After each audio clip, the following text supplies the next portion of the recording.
네, 오늘 고맙습니다. 네, 감사합니다.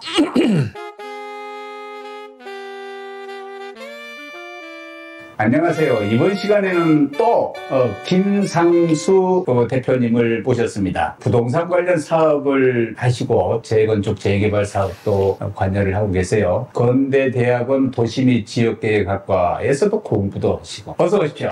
반갑습니다. 안녕하세요. 네, 와주셔서 감사합니다. 그동안 부동산이 좀 침체기 있었죠. 예. 그랬다가 새 정부가 들어서니까 야 부동산 이제 희망이 좀 살아난다 이렇게 말하는 분들이 많더군요. 그게 어떤 사람한테는 희망이고 어떤 사람한테 절망일 수도 있습니다. 그러게. 네. 아니 그 지금 정부가 들어서면 부동산 값은 항상 올라요? 그러니까 전에 저희 학교에서 이제 토론 과정에 제가 한번 이런 제기를 한 적이 있어요. 왜 민주정부만 들어서면 부동산 값이 오르느냐. 정부지요. 그랬더니 이제 그 몇 가지 설이 있어요. 뭐 주기설. 운이 나쁘게 민주정부가 들어설 때만 오르는 그래프가 된 거다. 이런 얘기도 있지만 그건 별로 공감이 안 되는데 확실한 거는 항상 그 민주정부 말고 다른 정부에서 잡았을 때 항상 부동산이 오를 만한 정책들을 내놔요. 그런데 그 정책들이라는 게 내놨다고 해서 바로 발현이 되는 게 아니잖아요. 그러면은 우리나라는 어차피 정부가 5년밖에 안 가잖아요. 네. 그러면 그 정책이 발현이 돼서 부작용이 나오는 건 다음 정부. 그런데 그거에 또 그 토건 세력으로 이루어진 우리 메인 그 언론들이 또 거기에 이제 또 추임새를 막 넣고 막 그러다 보니까 옳은 것이 아닌가. 아무튼 그 운이 좋은 건지 나쁜 건지 민주정부만 들었으면 부동산이 올랐던 거는 확실합니다. 예. 문재인 정부 때 진짜 천정부지로 올라가지고 그래서 다들 지금도 불안해하는 사람도 있고 기대도 있고 뭐 아니면은 이번 정부는 다를 거다라고 예측하는 분도 있고 지금 초반에 이재명 정부에서 내놓은 부동산 대책이 최근에 6월에 내놓은 그 대출 규제 정책이 지금 바로 시장에 반영되면서 기대 심리가 높은 사람들 이런 사람들이 여러분 나 같은 사람은 네. 뭐 별 생각도 없어요. 근데 그렇게 막 경기가 부양돼가지고 네. 부동산 값이 오르고 그래서 한몫 딱 튕겨서 자산이 형성된 사람 되게 좋아하겠네요. 그거는 인지상정 아니겠습니까? 그런데 그 이면에는 또 아까 전에 말씀드렸다시피 절망하시는 분들도 있죠. 그렇죠. 지금 20대 청년들 집 아무리 해도 뭐 그 월급 받아가지고 월급 모아서 산다? 이건 있을 수 없는 일이잖아요. 그 절망을 넘어서서 이건 진짜 어떤 그 자포자기의 심정이 될 것 같아요. 젊은 사람들을 위해서는 정말 좀 그러니까 우리도 어떤 정부에서 정책이 그런 청년 세대들한테 이 부동산으로 인해서 자포자기하는 그런 사회를 만들어서는 안 되지 않습니까? 그런데 저는 잘 몰라서 진짜 몰라서 여쭤봐요.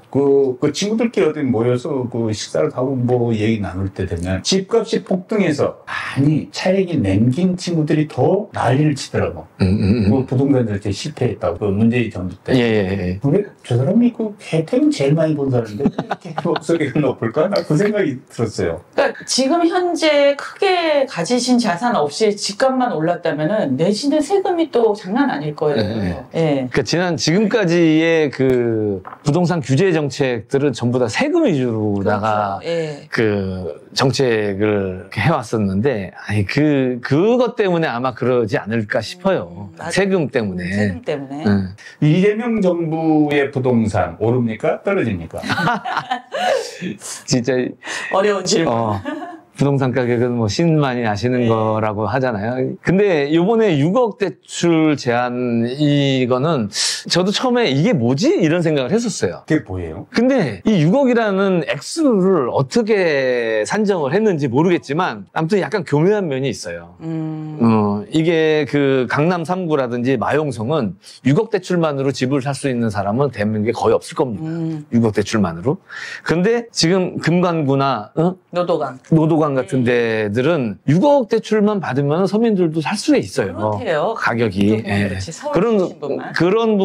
그런 아파트들이 많이 있어요, 현재도. 네. 그러니까는 이게 약간 교묘하다. 그러니까는 그런 서민들이 사는 서울 외곽 지역에는 큰 타격이 없어요.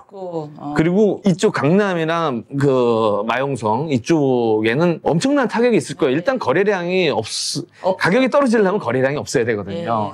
그러니까 거래량이 떨어지는 효과는 일단은 있을 거다. 그러니까 거래량이 현저히 줄어들 거고, 근데 그러나 여기 그 서울 외곽 지역은 크게 영향은 없을 것 같아요. 네. 그러면 어쨌든 뭐 서민들을 위해서는 굉장히 좋은 정책이네요. 나중에 근데 이게 결과가 예. 어떤 식으로 튈지는 모르지만 제가 현재 생각으로는 아주 교묘한 정책이었다. 영리한 정책이네요. 그렇죠, 그렇죠. 예. 네, 네. 근데 이재명 대통령 그 기자회견 때 하신 말씀이 대출 규제 이번에 내놓은 거 이건 맛보기에 불과하다. 계속 억제하겠다는 의지입니까? 억제 정책도 있을 수 있지만 실패했던 세금 정책은 다시 꺼낼 것 같지는 않습니다. 제가 봤을 때는 그거는 반발이 너무 심하니까 그거보다는 이런 대출 규제 그리고 대출을 이렇게 규제해 놓으면은 사실 그 일반 서민들도 못 받지만 은행권, 금융권이 돈을 갖다가 더 이상 쓸 데가 없잖아요. 네, 그렇죠. 그렇게 되면 그게 어디로 가야 될까요? 그 유동성은 반드시 채워야 되는데 그 유동성은 그냥 결국엔 기업으로 갈 수밖에 없어요. 기업은. 그리고 기업 대출이나 이런 걸 늘릴 수밖에 없거든요. 그러니까 사실 이 6억 대책이 제가 생각했을 때는, 부동산에 투자하지 말고 돈이 있으면은 기업에 투자해라. 그러니까 주식 시장에 투자해라. 라는 시그널을 보낸 것이 아닌가 이런 생각이 들더라고요. 그런 의미군요. 그래서 부동산보다는 이제 금융시장 쪽을 바라봐라. 예. 그리고, 코스피 5천 시대를 열겠다. 이런 이제 공약을 내신 거 아니에요? 그런데 이제 더불어, 공급을 확대하는 문제가 있어요. 수요를 억제하는 거 말고. 근데 공급은 어떻게 앞으로 전망됩니까? 그러니까 반대로 이거는 이제 규제를 풀어야죠. 그렇죠. 지금 사실 전에 그 박원순 시장이라든지 이런 분들의 정책들을 보면은 왜 저런 식으로 반대를 할까? 왜 저런 식으로 규제를 할까라는 의문을 품었었어요. 그런 식으로 풀지 말고, 그런 식으로 규제를 하지 말고 그냥 그 어느 정도 선에서 맞춰서 싹 다 풀어버리면은 공급이 확실해질 수 있는데 그 사람들의 논리는 그거였거든요. 일부만 너무 혜택을 본다. 근데 그거는 너무 근시안적이고 진짜 나무만 보고 숲을 못 보는 그런 정책이 아니었나. 그렇게 해서 풀어서 공급이 확대가 되면은 오히려 안정화에 더 기여할 수 있는데 전 이번 정부가 공급 확대 정책을 폈을 때 분명히 그런 정책을 필 거라고 생각합니다. 왜냐하면 지금 서울이 2026년도서부터는 서울 안에 공급량이 신규 공급량이 갑자기 엄청나게 줄어들어요. 그렇기 때문에 아마 그것 오히려 집값을 자극하는 요소가 또 될 수 있는 그러니까 이미 착공해서 지금 준공 단계에 와 있는 아파트가 좀 준다 이거죠. 그게요. 어떤 걸로 알 수 있냐면요. 아파트가 지어지려면은 인허가 단계가 있잖아요. 네. 인허가 건수를 보면 알아요. 인허가를 해줘야 4, 5년, 5, 6년 후에 아파트가 생기는 거거든요. 그걸로, 왜냐하면 몇 년 전에 인허가 건수를 보면 지금 아파트가 얼마나 준공이 될지를 안단 말이에요. 그게 다 예측이 나와 있어요. 그건 이미 통계로 정확하게 나와 있는 겁니다. 그러니까는 그때에 지금 내년부터는 그게 대폭 줄은 거예요. 그런데도 새로운 신도시 계획 안 세우겠다고 그러셨잖아요. 그 이재명 정부에서. 예. 신도시, 서울 근처에 신도시를 지을 만한 데가 이제 거의 있을까요? 없죠. 예. 3기 신도시까지 하면서 이미 많은 데 지었고, 이제 그렇게 4기 신도시를 지으려면 그 그린벨트를 푸는 방법밖에 없는데, 그거는 또 여러 단체나, 좀 많은 사람들의 반대에 또 부딪힐 거고, 쉽지 않을 겁니다. 그런데 이제 공급 물량은 줄고, 진행이 되면 이제 아파트 값이 오를 거라는 전망은 뭐 쉽게 할 수 있는 거 아니에요? 제가 전에도 말씀드렸지만은 아파트 부동산 가격은 심리잖아요. 공급을 확대를 하겠다. 그리고 인허가 건수가 늘어나서 계속 이거 앞으로 늘어날 거다라는 심리를 시장에다가 계속 보내야 돼요, 시그널을. 그러니까 대출 규제만 가지고는 안 된다는 거 아니에요? 대출 규제만 가지고는 안 되죠. 예, 그게 되겠습니까? 그렇죠. 그거는 안 되고 공급을 확대하는 게 일단 같이 병행이 돼야 합니다. 공급을 확대하면 그러면 이제 뭐 재건축보다는 재개발, 뭐 공공주택 이런 게 지금 그런데 뭐 이제 예. 저는 이제 지방은 잘 모르겠고 서울 같은 경우에는 더 이상 지을 땅이 없지 않습니까? 그렇죠. 재건축 재개발밖에 없어요. 예. 그럼 재건축 재개발에 대한 일단 불합리한 규제는 확 풀고 그다음에 대다수를 위해서 어떤 그 동의율 뭐 이런 것들에 대한 규제도 좀 풀고 해서 그러지 않으면은 사업 진행하기가 힘들거든요. 저도 지금 재개발 사업을 하고 있지만 동의율 뭐 90%, 95%짜리 동의율도 있어요. 지주택 같은 경우에는 지역주택조합. 네. 이건 95%를 받아야 돼요. 이거 하지 말라는 얘기랑 거의 같아요. 이거는. 이거를 좀 내려줘야 되고 네. 지역주택조합이 사실 굉장히 좋은 정책인데도 불구하고 운용하는 사람들이 잘못해서 이미지가 굉장히 나쁘지 않습니까?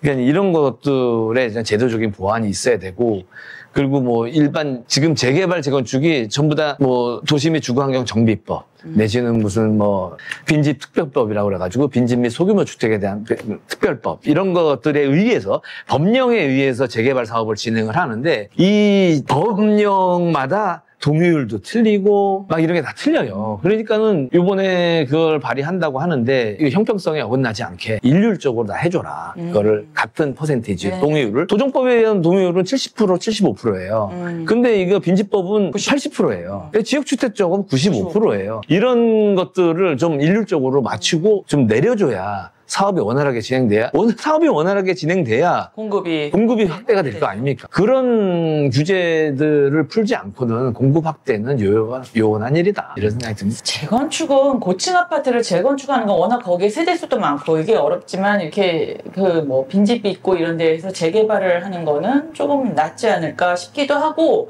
또 어떤 경우 재건축이 한참 얘기에 있다가 서울 시내 한복판에서 리모델링으로 전환이 됐다고 하는 곳도 있더라고요. 워낙 거기가 뭐 저층도 아니고 하니까 그런 걸 보면은 이제 이번 정부에서 정책을 그런 이제 보완을 해서 가다 보면은 뭐 공급 확대도 자연적으로 이루어지지 않을까 싶습니다. 그렇죠?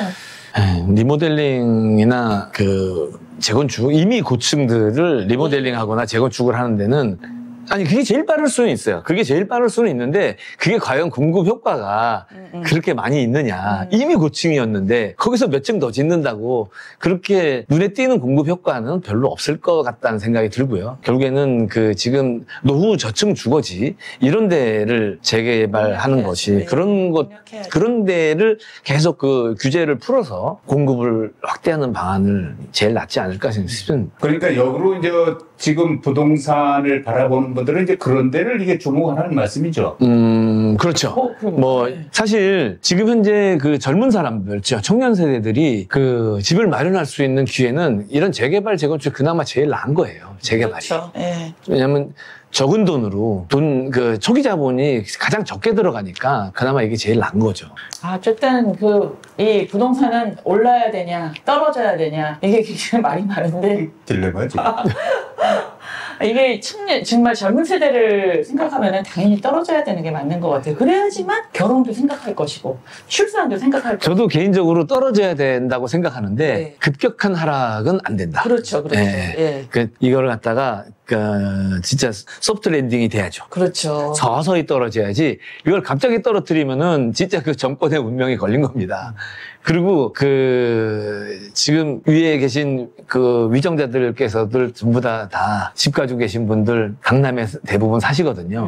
그냥 자기 자산 가치가 떨어지는 걸 그렇게 원치는 않을 거예요. 그런데 그런 걸 생각했을 때 그러기 때문에 지금까지도 요번에 이재명 대통령이 했던 6억 대책 이런 거 옛날에도 누구나 다 할 수 있었는데 못 한 겁니다. 안 한 겁니다. 안 한 거죠. 예. 안 한 거예요. 이런 대책을 하면은 정말로 영향을 미칠 수 있을까라는 두려움이 있는 거죠. 그래서 안 한 겁니다. 한국 사람한테 이제 집은 각별한 의미가 있어요. 집이란 살기 위한 건데 한국에서는 안 살기 위해서 집을 그러니까 투자를 위해서 대표적 갭 투자 뭐 이게 대표적이죠. 자기가 살지도 않을 거면서 그냥 사놓는 거예요. 전세 끼고 아주 특이한 또 1억 가지고 10억짜리 집을 산다 그러고. 그러니까. 그런데 이제 불행하게도 나이 들도록 지금 뭐 여러분 중에 이제 아직 집을 정하지 못했다, 마련하지 못했다. 그것도 한번 살다 가는 건데 나는 그럼 집 하나 없이 살다 그냥 가냐? 이건 나중에 족보에 아주 불명예로 기록돼요. 억울하잖아요. 그러니까 그런데 삶 중에 그거 하나 하고 해야지 이 정도 생각하시는 분들은 쉽게 할 수 있도록 많은 제도적 보완이 있어야 된다고 생각합니다. 맞습니다. 싱가포르 같은 경우에는 굉장히 임대 주택이 활성화되어 있잖아요. 정부에서 다 주도해가지고 결국에는 지금 우리 청년 세대들 집 마련해주는 정책은 정부에서 할 수밖에 없습니다. 이거를 민간에 맡겨놨다가는요, 청년 세대 중에 집을 마련할 수 있는 사람은 내가 거의 없다고 봐요. 부모님한테 물려받지 않는 한 없습니다. 근데 우리나라 전 국민 중에 지금 주택 보급률이 50%인데 그 50%의 자녀가 또 한 명이 아닐 거 아닙니까? 그러면 그게 사실 쉽지 않은 문제죠. 그렇죠. 예, 어려운 거죠. 어려워요, 진짜. 부동산이 대한민국에서는 참 부동산이 진짜 제일 어려운 것 같아요. 예. 아무튼 이재명 정부가 들어서고 나서 여러 가지 이제 다른 부동산 대책들이 이제 나올 것 같은데 향후의 전망이 저도 기대가 되기도 하고. 그럼 결국은 모른다는 거 아니에요? 결국은 모르지. 누가 알겠어요. 근데 이번 6억 대책이 제가 교묘하다고 생각하는 게 강남이랑 마용성 같은 데들은 철저하게 거래량을 줄이는데 이쪽은 안 줄이는 이거 약간 바둑이나 장기로 치면은 진짜 거의 교묘한 신의 한 수예요, 진짜. 저는 그렇게 생각이 들어요. 그렇다고 많이 하셨군요.